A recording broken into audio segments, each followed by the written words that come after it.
there are a number of states that really stood out to me, and there are a couple that were emotional, I think, for you. So let's start with Alabama. Alabama, yeah. Sometimes things happen on these trips that you know, it's just pure serendipity. And so I did several days in Jackson, Mississippi, and I had a bunch of meetings set up in Montgomery, Alabama. And so I left Jackson, Mississippi late afternoon, and I had a hotel. I actually had already prepaid my hotel room in Montgomery. And I just look at my route, and I'm going right through Selma. And I never visited Selma. And so my first instinct was I'll pull off the road, check out Selma, but I really wanted to see the bridge. Well, of course, I got there at 7:30 at night. And so I said, I don't want to see the bridge at night. So I just, booked a flight. There aren't really amazing hotel and restaurant options in Selma, Alabama. I know that now. But I just stayed there. And then I had the idea of going to walk the bridge at daybreak, which I did. And it was very moving. But as I was driving, it's all true. I mean, you're like, I did not make this up, but when I tell you, you'll think I made it up. I'm driving to the bridge from my hotel, and I have NPR on, and I hear this voice, and it's this voice, and I thought it was like some Southern cracker talking about we can't have African-American students going to the better colleges because blah, blah, blah. I mean, just like really offensive, stupid stuff, except it was the voice of Anton Scalia, Supreme Court Justice at the time. And it just was like, brought these things together that were on my mind from that phase of the trip because what I had seen over and over again was, you give a kid interesting challenges and you see some very surprising results. And what I saw was that, that the kids that need the most help are getting the least, that the kids in the most challenged circumstances have an outsized number of stupid worksheets to do. And people just say, oh, I don't understand. We give them nonstop worksheets and they don't find school that interesting, right?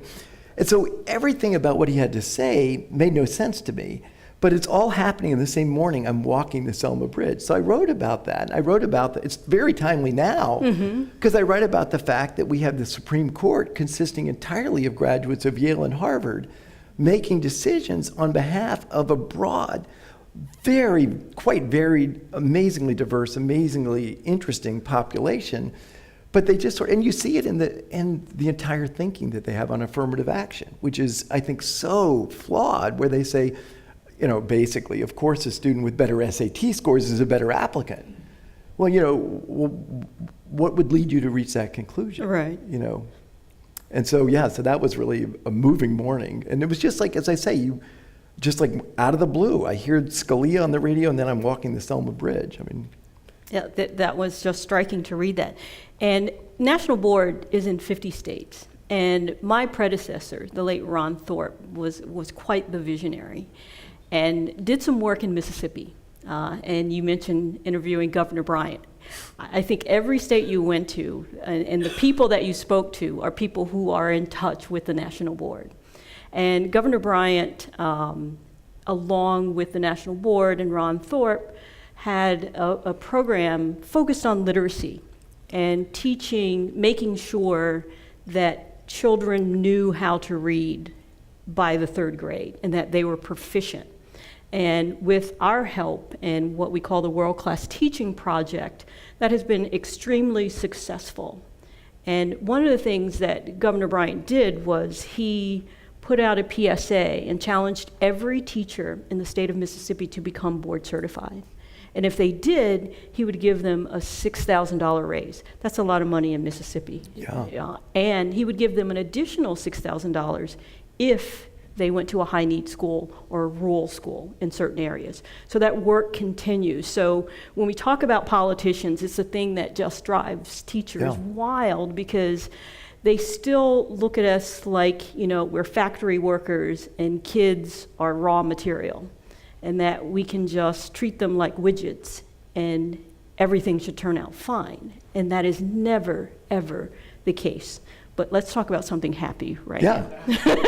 Although I will say, Phil Bryant, if you look at his views on a range of issues and mine, on many issues, there's not a whole lot of overlap. That is correct. But he was very thoughtful about education. He's chair of this, Jobs for America Graduates, which I think is doing really interesting work. And there are some things that are all bollocksed up there, but Right. but what I found is whether education shouldn't be, and it really isn't, a partisan issue.